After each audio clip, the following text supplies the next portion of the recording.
I found also two combinations that are very useful and that you can easily learn and practice in your doyang. The first combination is very effective because we feint an high kick, but we score on the chest. So our opponent lifts his arm and he totally opens his chest. And we can score with a vertical movement or a side movement on the armor. This technique is doable because on the sock there are 3 magnets on the side. So one on the upper side, one on the middle side and one close to the finger. And the same thing can be applied for a vertical kick, because we are going to score probably with the backside of the foot where there is a magnet, then there is a magnet on the heel of the foot, another one on the sole. This technique is one of the techniques that I hate the most because are techniques that abuse of the game. In a real fight, of course, you are never going to perform those techniques. And those techniques just abuse of the magnets, just abuse of the fact that Taekwondo as a sport, it's a game and not a real fight. And this is also the reason why I want to spread with my videos the idea that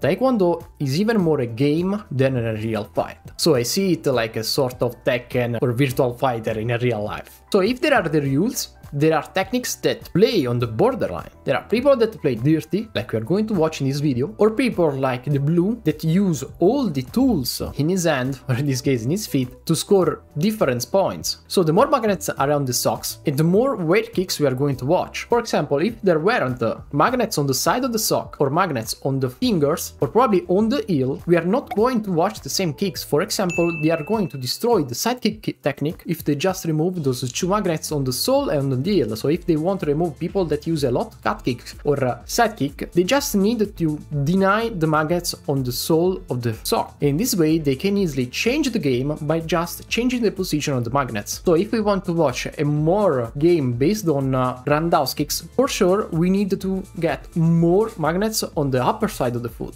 But if we want to watch a game based more on the side kick, we need more magnets on the sole of the foot. And the problem is that most coaches still do not understand that Taekwondo now is a game and you have to kick and practice techniques that are based on the magnets that we have on the socks, and not because they are too much attached on the old school Taekwondo that had a lot of different rules. So we have to adapt to new rules and new tools. Nice to meet you, I'm Lorenzo and I love to share my Taekwondo passion here on YouTube. If you want to improve your techniques with me, just subscribe to this channel and click the like button, let me know your opinion about those techniques. The same for the blue that in my previous video he blocked by placing his arm under the opponent arm, so he was able to strike on the chest of the opponent. In this case, the red did the same because he played dirty, so he blocked the opponent arm of the blue and he performed a crescent kick or a monkey kick. But in this case, the referee was on the same side, so he watched everything. He watched that he blocked and grabbed the opponent arm, and he watched that he performed a crescent kick that was very close to a monkey kick. Monkey kick in Taekwondo is banned, so you can't perform it, and of course you can't even grab your opponent's arm to block their defense. So the referee correctly decided to deny and remove these 3 points. If the referee probably was on the opposite side, he would have scored those 3 points. So you can play dirty in Taekwondo, but I do not advise you to play dirty. I like sportsmanship, and it's much better if you win by follow the rules, is more rewarding. I decided to give a mention about this last action because it shows that the match is not ended until the referee called the end.